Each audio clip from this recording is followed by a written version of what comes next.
Fitusi I 11 majit është Partia Socialiste. Nuk e kuptojnë dot ata pse. Ata nuk e kuptojnë dot, sepse ata janë kori I bretkocave që I thot shqiptarve çdo natë që këtu ka vetëm vrasje, krim dhe këtu ka vetëm varfëri, që këtu s'ka bukë, që këtu s'ka ujë, që këtu s'ka punë, që këtu s'ka biznes. Ndërkohë që realiteti është krejt tjetër.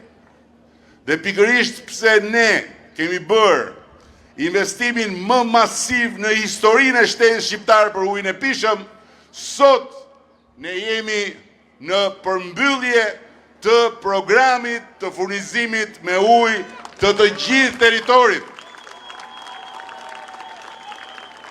Ata duan të bëjnë manipulim të opinionit, nxjerrin deklaratat mijat, e pastaj lëshojnë ato fjalit e tyre ku I ke 300.000 vendet e punës. Ndërkohë që mjafton të shkosh në regjistrin e të punësuarve të Republikës Shqipërisë. Sa ishin kur ne morëm detyrën dhe sa janë sot. Të regjistruar që paguaj taksa dhe sigurime shoqërore. Dhe aty do të lexosh që janë pak më shumë se sa 300.000 plus. Ashtu si kundër, ju e dini shumë mirë se çfarë ishte Gjirokastra, për mos folur për Tepelenën. Tepelena ishte vendi ku njerëzit e Tepelenës ktheheshin vetëm për ngushëllime, apo ku venin për ndonjë dasëm që të merrin në nuse e të iknin prap. Ndërkohë që se them unë do të më bukur se që ka thënë Tërmeti I Tepelenës. Komandant mos fol fare, s'ke qa thua, mjafton të shikosh që në pedonalen e Tepelenës shëtisin bjonde nga Suedia, kujt I kishte vajtur mendja. Dhe kjo është e vërteta. Libohova, kur unë kam shkelur për të parë, ishte një shkretir, duke si ato filmat e viteve 30-40 Bardezi me kaubojt, dhe duke si unë nga ana tjetër e rrugës do dilte njëri me kalë që do gjuante. Sot Libohova është pjesë e ofertës turistike të qarkut Gjirokastrës. Sot në Libohov, si në Gjirokastër, si në Tepelen, si në Përmet, hapen bujtina, njëra pas tjetrës.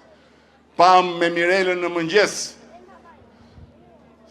tek Booking, 434 dyer, 434 oferta nga Gjirokastra. Çfarë janë këto? Këto janë punë, punësim, prodhim vendor, ekonomi vendore.